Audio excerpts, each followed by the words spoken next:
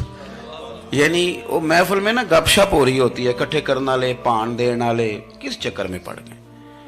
حضور غوث اعظم رضی اللہ تعالیٰ عنہ کی محفل میں شیخ یحییٰ نجار آیا کرتے تھے تو وہ کہتے تھے کہ ہم وہاں گنتے تھے آج کتنے بندوں نے توبہ کی، تو ہم سے گنے نہیں جاتے تھے، اتنے لوگ توبہ کرتے تھے۔ بزرگوں کی محفلوں میں توبہ کرنے والے گنے جاتے تھے، ہماری محفلوں میں پیسے گنے جاتے ہیں اور وہ پرچیاں دی جاتی ہیں۔ ایسا نہ کریں، اس سے گھٹن پیدا ہوتی، اور پھر جو نوٹوں والے ہوتے ہیں وہ فرنٹ سیٹوں پہ آ جاتے ہیں۔ بہت سارے غریب سوچتے ہیں کہ میرے پاس بھی اگر کرارے نوٹ ہوتے تو میں بھی آگے ہوتا۔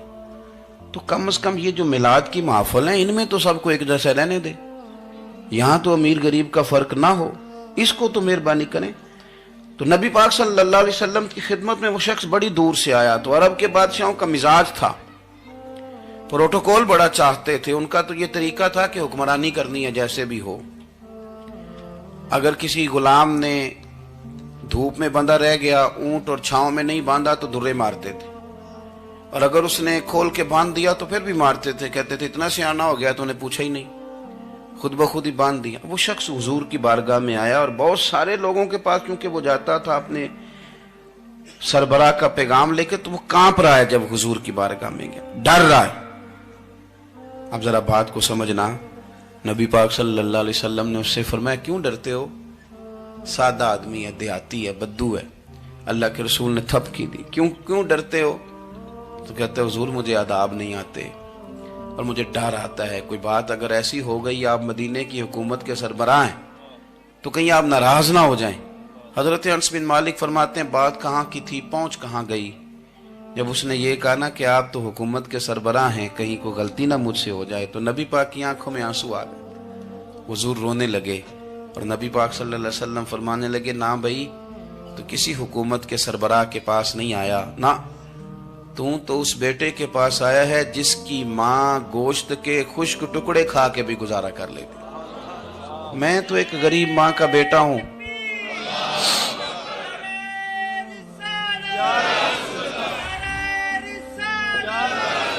بھائی اگر آپ کا یہ ذوق بن جائے، دیکھو نا آج تو لوگ بھول جاتے ہیں نا، کپڑے بدل لیتے ہیں تو وہ سمجھتے ہیں کہ شاید سارا کچھ ہی بدل گیا، یعنی گاؤں سے آ کر پڑھنے والے بھول ہی گئے ہیں کہ کس کی ماں نے کتنا زیور بیچا تھا۔ لوگ بھول جاتے ہیں چیزوں کو، اپنے ماضی کو یاد رکھیں، آپ لوگوں کے ساتھ پیار کریں، آپ لوگوں کو موقع دیں، آپ تھوڑی سی اور کوشش کریں اس شخص تک جانے کی جو آپ کو مایوس نظر آ رہا ہے، پریشان نظر آ رہا ہے۔ یہ ہمیں میلاد والے محبوب صلی اللہ علیہ وسلم نے درس دیا۔ ایک اور پہلو، حضور سید عالم صلی اللہ علیہ وسلم نے، ہمارے ہاں نا ابھی بھی برادری کی تقسیم ہے، ابھی بھی، اور کچھ میں نے ایسے کمزور لوگ بھی دیکھے، یہ اس طرح کی حرکتیں ہارے ہوئے لوگ کرتے ہیں، ہارے ہوئے لوگ جو اپنے آپ کو سمجھتے ہیں کہ میں کوئی بڑا آدمی ہوں۔ بڑا آدمی تو اپنے اخلاق سے ہوتا ہے، اپنے کردار سے ہوتا ہے، اپنی سخاوت سے ہوتا ہے، لوگوں سے پیار کرنے سے ہوتا ہے۔ باقی یہ کہ بیٹھ کے کہانی سنانا کہ میں بڑا کچھ کرتا ہوں، تو جو کچھ کرتا ہوتا ہے اسے سنانے کی کوئی ضرورت ہے؟ ایک اور بہت سارے لوگ آپ تعزیت کرنے جائیں نا والد کے انتقال کے بعد، تو ان بیچاروں کو بتانا پڑتا ہے کہ ابا جی میرے بغیر دوائی نہیں کھاتے تھے۔ تو میں کہتا ہوں اگر تیرے بغیر نہیں کھاتے تھے پھر بتانے کی ضرورت نہیں، پھر تو سارے گاؤں کو پتا ہوگا کہ تیرے بغیر نہیں کھاتے تھے۔ اور اگر کوئی دال میں کالا ہے تو پھر تیری وضاحت کوئی بندہ قبول نہیں کرے گا، تو آپ کو بتانا کیوں پڑ رہا ہے؟ اور آپ بار بار اس بات کا ذکر کیوں کر رہے ہیں کہ ہم بہت بڑے قبیلے کے ہیں؟ صاحب اگر آپ بڑے قبیلے کے ہیں تو پتا ہوگا سارے علاقے کو آپ کتنا لوگوں کا خیال کرتے ہیں، آپ کس قدر محبت کرتے ہیں، آپ کا انداز کریمانہ کس طرح کا، پھر آپ کو بتانے کی کوئی ضرورت نہیں ہوتی، پھر خود بخود خبر ہوتی ہے۔ حضرت سیدنا ابو ذر غفاری رضی اللہ تعالیٰ عنہ، قبیلہ بنو غفار ایک بڑی شاخ تھی قبیلوں میں سے، جو لوگ اس زمانے میں مالدار قبیلوں سے تعلق رکھتے تھے ان میں سے ایک بڑا نام تھا۔ ساری زندگی چودراہٹ کی، لیکن میلاد ایک انقلاب کا نام ہے۔ میں میلاد منانے والے دوستوں سے گزارش کرتا ہوں کہ آپ ہر سال میلاد منائیں، اور ہر سال میلاد کے بعد آپ تھوڑے بدل بھی جائیں، یعنی تھوڑے سے بدل جائیں، کچھ لوگ کہیں یار یہ داڑھی میں نے نا 12 ربیع الاول والے دن رکھی تھی، یہ میری میلاد والی داڑھی ہے. اور داڑھی رکھیں بھی نبی پاک کی مرضی کی. کس کی مرضی کی؟ نہ ناراض ہو جائے جی میں ٹور چلا بس. کس مرضی کی جی؟ اپنی مرضی کے نہیں. داڑھی کا وزن کو نہیں ہوتا کہ پوری مٹھی رکھیں گے تو آپ کو کوئی دقت ہوگی، کوئی وزن نہیں. پوری رکھیں، جو حضور کا طریقہ مبارکہ ہے جو ہمیں ملتا ہے اس پر آپ توجہ فرمائیں. تو میں جو بات عرض کرنے جا رہا ہوں وہ میلاد انقلاب ہے. حضور سید عالم صلی اللہ علیہ وسلم کی بارگاہ میں آنے سے پہلے لوگ کچھ اور ہوتے تھے اور یہاں سے ہو کے جاتے تھے تو پھر ان میں تبدیلی آتی تھی. میں سارا دن کرامتیں سناؤں نا کسی کو اپنے پیر صاحب کی اور اپنے گھر میں بھی کہ میرے حضرت بڑے، میرے استاد بڑے، لیکن بیوی کے ساتھ اگر میں ترش لہجے میں بات کروں گا تو وہ کہے گی یہ سکھاندے نے تینوں پیر صاحب. دوست کہیں گے یہ سکھاتے ہیں آپ کی کہانیاں نہیں چلتی، آپ کا کردار چلتا ہے. حضرت ابو ذر غفاری رضی اللہ تعالیٰ عنہ فرماتے ہیں چونکہ میں چودھری تھا، سیدنا بلال حبشی رضی اللہ تعالیٰ عنہ کے پاس میں بیٹھا تھا. کسی بات میں بات آگے بڑھی اور بڑھتے بڑھتے بات شکرنجی تک چلی گئی. رائے کے اختلاف نے باتوں میں تلخی پیدا کر دی اور جب تھوڑے لفظ اور تیز ہوئے تو میں نے انہیں کہہ دیا چپ کر، تو ابشن کا بیٹا ہے. کس کے بیٹے تھے حضرت بلال؟ کہتے ہیں جب انہوں نے مجھے کہا تو میرا دل بڑا ٹوٹا، لیکن میں نے ارادہ کیا کہ میں نے حضور کی بارگاہ میں نہیں عرض کرنی. اب ہر بات کی ہم حضور کی بارگاہ میں شکایت کریں. لیکن میں جا کے مسجد میں بیٹھا اور جب سرکار آئے نا، ارادہ نہیں تھا کہ عرض کروں گا، لیکن حضور کا چہرہ دیکھا تو دکھ میرا خود ہی تازہ ہو گیا. رونے کا بھی تو تب ہی مزہ آتا ہے نا کوئی اپنا ملے تو. فرماتے ہیں کہ میرے آنسو نا بغیر اختیار کے چھلک پڑے اور میں کھل کے روئے، کھل کے. قربان جاؤں محبوب کے بھی حضور نے پاس نہیں بلایا بلکہ نبی پاک اٹھ کے خود میرے پاس آئے اور مجھے کندھوں سے پکڑ کے سینے سے لگایا. اور جب میں کھل کے رو لیا تو حضور میرے آنسو پوچھنے لگے. کچھ شعر ایسے ہوتے ہیں جو کسی نے کہے ہوتے ہیں اور کہنے والا جو ہوتا ہے وہ صاحب حال ہوتا ہے تو اس میں کچھ خوبصورتی زیادہ ہی ہو جاتی ہے. ایک پنجابی کے شاعر ہمارے گجرات میں گزرے، بزرگ تھے، ان کا ایک شعر ہے، وہ کہتے ہیں ایک واری میری آنکھیاں چوں اونا نے اتھرو پونجے سن. ایک واری میری آنکھیاں چوں اونا نے اتھرو پونجے سن، ہن تے چسکا پہ گیا رونے دا. ایک واری میری آنکھیاں چوں اونا نے اتھرو پونجے سن، ہن تے چسکا پہ گیا رونے دا تے ہر ویلے آہو زاری دا. تو میں روز رونے لگا ہوں، مزہ ہی بڑا آیا ہے جب سے محبوب نے چپ کرانا شروع کیا. میرے عزیز، اور پھر حضرت بلال حبشی رضی اللہ تعالیٰ عنہ چونکہ حضور کے غلام تھے اور انہیں پتا تھا کہ سرکار میری ناز برداری کرتے ہیں، حضور نے چپ کرایا. فرمایا کیوں روتے ہو؟ تو عرض کرنے لگے یا رسول اللہ صلی اللہ علیہ وسلم اگر میں ابشن کا بیٹا ہوں تو میری تو غلطی کوئی نہیں نا، یہ تو تقسیم اللہ کی ہے نا. الذی خلقک فسواک فعدلک فی ای صورت ما شاء رکبک. جس طرح وہ چاہتا ہے، جس کو چاہتا ہے اس طرح کی اس کی صورت بنا دیتا ہے. تو مجھے ابشن کا بیٹا کہا جاتا ہے، میری غلطی کیا ہے؟ حضرت بلال نے بھی نہیں بتایا کس نے کہا ہے، لیکن نبی پاک صلی اللہ علیہ وسلم نے کیا فرمایا. امام یوسف صالحی نے لکھا ہے، ذرا غور کرنا بات پر، تسلیاں لوگ اور رنگ میں بھی دیتے ہیں پر یہ تسلی بڑی انوکھی ہے. حضور فرمانے لگے بلال اگر تو ابشن کا بیٹا تو پریشان کیوں ہوتا ہے؟ کالے رنگ والی ماں کا بیٹا ہے تو پریشان کیوں ہوتا ہے اگر تیری والدہ کا رنگ کالا ہے تو؟ عرض کی حضور آپ کیا فرمانا چاہتے ہیں؟ تو سرکار فرمانے لگے میں 2 ماؤں کا بیٹا ہوں، ایک جناب آمنہ جنہوں نے مجھے پیدا کیا اور ایک حضرت ام ایمن جنہوں نے میری پرورش کی، مجھے بڑا کیا. حضور فرمانے لگے میری ماں آمنہ کا رنگ گورا تھا اور میری ماں ام ایمن کا رنگ کالا ہے. تو فرمایا اگر تجھے کسی نے کالے رنگ والی ماں کا بیٹا کہا تو اسے کہہ دینا مدینے والی محبوب کے بھی تو ایک والدہ کا رنگ کالا ہے، تو کہہ دینا. حضرت بلال کہتے ہیں کہ وہ اس طرح کی تسلی تھی، طفل تسلیاں نہیں جس طرح کی ہمیں دی جاتی، وہ اس طرح کی خوبصورت تسلی تھی کہ اس کے بعد میرا دل ایسا ٹھنڈا ہوا، پھر کسی کا تانا نہیں رہا، پھر کسی کی تکلیف نہیں رہی. رسول پاک صلی اللہ تعالی علیہ وسلم نے یہ جو آج تقسیم ہے ہمارے ہاں اونچ نیچ کی، چھوٹے بڑے کی، ذات برادری کی، حضور فرماتے ہیں میں نے پاؤں کے نیچے رکھ کے کچل دی. اب اس کا کوئی سٹیٹس نہیں رہا، اب یہ کوئی معاملہ نہیں.